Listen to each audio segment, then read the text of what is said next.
La carte, pourquoi on est solidaire par rapport au détournement, c'est la 154.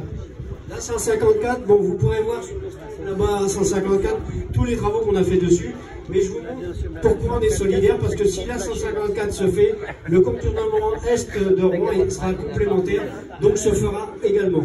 Donc on se bat en solidarité avec vous à 300-500%, puisqu'en fait, nous aussi, notre combat, il est contre une autoroute destructrice. Pourquoi je dis destructrice? Parce que elle va détruire 660 hectares de terre fertile, ça fait 53 000 quintaux d'hectares de céréales, de quintaux de céréales détruites par an. C'est-à-dire que c'est une catastrophe pour les générations futures. On nous dit aujourd'hui il y a urgence climatique, 3 sécheresses consécutives, on manque de terre, on va manquer de terre pour les céréales, pour les légumes, pour tout ce qui va nourrir nos enfants. Donc on se bat pour ça parce que l'autoroute en 154 sera une faillite.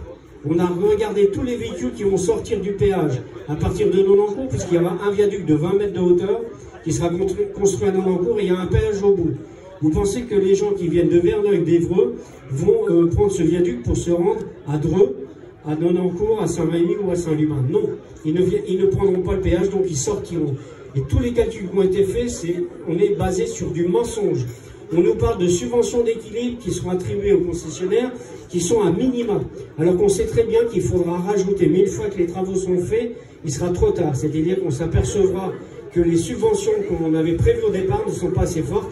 Et le concessionnaire, comme il ne rentrera pas dans son budget, il demandera le péage de la Nationale 12 en concession, c'est déjà le cas, puisqu'ils vont mettre la Nationale 12 à partir de Saint-Rémy en péage.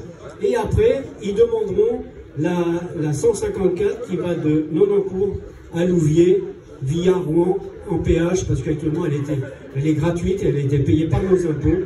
Donc on est dans ce paradigme-là, et en fait on s'aperçoit qu'une minorité d'élus, une fois qu'ils ont le pouvoir, n'écoute plus les citoyens. On va détruire non seulement des hectares de terre, mais on va détruire des forêts.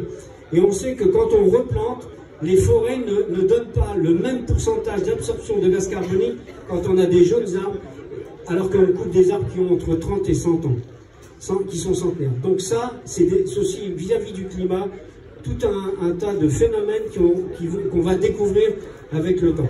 Voilà, je vais passer la parole à Grégoire. Merci. Merci Serge.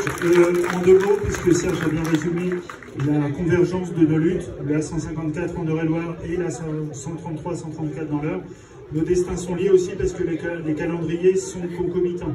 Nous, on a une désignation de concessionnaire l'année prochaine, en 2023, et une ouverture qui est prévue en 2029.